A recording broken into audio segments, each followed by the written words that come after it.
আসসালামু আলাইকুম। আমার নাম শিমলিন আক্তার। আজ আমি কথা বলতে চাচ্ছি আমাদের এই সেমিস্টারে একটি খুবই ইউনিক অ্যান্ড অ্যামেজিং একটা কোর্স নিয়ে, এমপ্লয়াবিলিটি 360 ডিগ্রি, যা আমরা রিপন স্যারের আন্ডারে করেছি।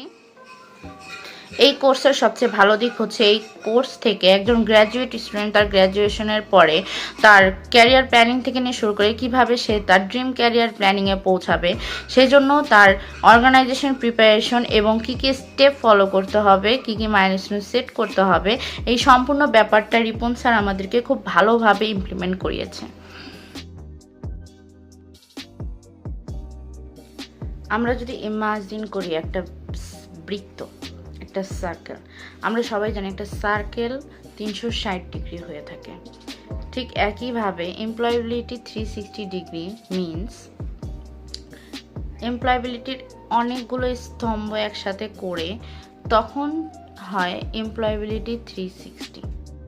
এখন আমাদের এই এমপ্লয়াবিলিটি 360 ডিগ্রি ফুলফিল করতে আমাদের অনেকগুলো টুলসের প্রয়োজন হয়, ফিডব্যাকের প্রয়োজন হয়, ম্যান পাওয়ার্সের প্রয়োজন হয় এবং টেকনিক্সের প্রয়োজন হয়। আমার যদি এই চারটির মধ্যে টুলস না থাকে, ফিডব্যাক না থাকে, টেকনিক না থাকে, ম্যান পাওয়ার না থাকে, তাহলে অবশ্যই আমি এমপ্লয়াবিলিটি ফলো করছি না। আমাদের এমপ্লয়াবিলিটি 63। সো আমাদের কাছে সবারই কিছু না কিছু দক্ষতা আছে, কিছু অভিজ্ঞতা আছে। সব যদি আমরা একসাথে কাউন্ট করি তাহলে আমরা সবাই এমপ্লয়েবল।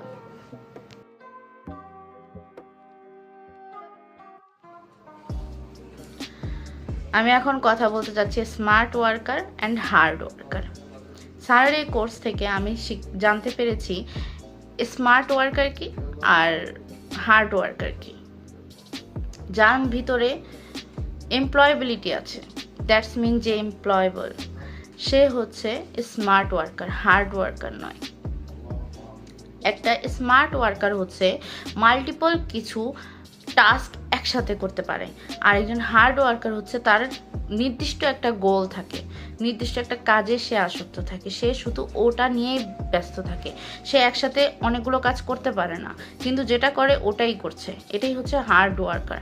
আর স্মার্ট ওয়ার্কার হচ্ছে বিভিন্ন প্রযুক্তি একসাথে করে, যেমন অনেকগুলো কাজ, অনেকগুলো টাস্ক সে একসাথে করতে পারে।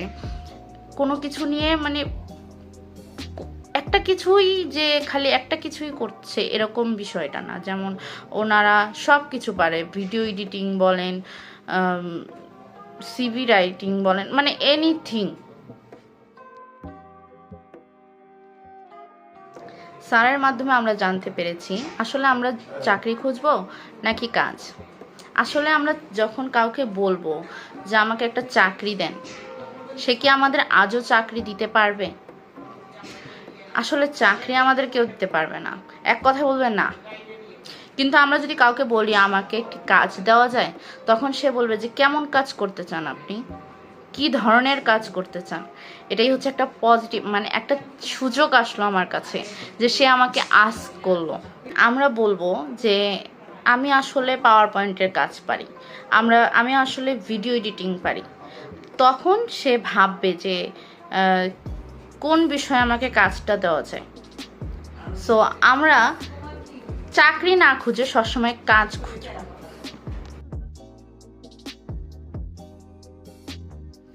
আরও একটি বিষয় হচ্ছে self assessment and self development. আমরা যদি আত্মমূল্যায়ন না করি তাহলে আমরা উন্নয়ন করতে পারবো না। আমাদের আগে আত্মমূল্যায়ন করতে হবে, আগে নিজেকে জানতে হবে আমি কোন কাজটা করতে পারবো, আমি কোন কাজটায় পারদর্শী, কোনটা করলে ভালো হবে। যদি আমি আমার জিনিসটা বুঝতে পারি যে আমি এটা করলে ঠিক হবে, এটা করলে ডেভেলপ করতে পারবো, তখনই আমি একমাত্র আমার সেলফ ডেভেলপ করতে পারবো। আমাদের ক্যারিয়ারের জন্য আরেকটি গুরুত্বপূর্ণ বিষয় হচ্ছে কমিউনিকেশন। আমাদের কমিউনিকেশন স্কিল বেশি বেশি ডেভেলপ করতে হবে, কমিউনিকেশন স্কিল বাড়াতে হবে। এবং আমাদের আরও যেগুলো দরকার সেগুলো হচ্ছে team working, creativity, critical thinking, leadership skills, আরও কিছু আছে যেমন হার্ড স্কিলসগুলো।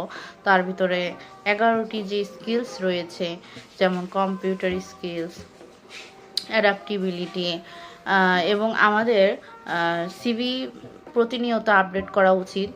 এবং আমাদের কিছু ধারণা দিয়েছে স্যার যে ইন্টারভিউর during interview and before interview আমাদের কিভাবে কি করতে হবে এবং ইন্টারভিউ আমাদের কিভাবে বিহেভিয়ার করতে হবে, কিভাবে আমরা আমাদের সেলফ অ্যাসেসমেন্ট ডেভেলপ করতে পারি, এগুলো নিয়ে স্যার আমাদেরকে বিস্তারিত আরও অনেক কিছু শিখতে সাহায্য করেছে। এই কোর্স থেকে আমরা কিভাবে একটি ডেভেলপ ক্যারিয়ার গঠন করা যায় সেসব বিষয় নিয়ে আমরা কিছু ধারণা পেয়েছি। এই কোর্সের মাধ্যমে আমাদের ক্যারিয়ার অনেক বেশি ডেভেলপ হবে এবং আশা করি আমরা ক্যারিয়ারে যে গোলটা আমরা স্থাপন করেছি তা ফুলফিল করতে পারবো। এই কোর্সের মাধ্যমে আমি আমার ক্যারিয়ারের একটি ফুল রোড ম্যাপিং পেয়ে গেছি।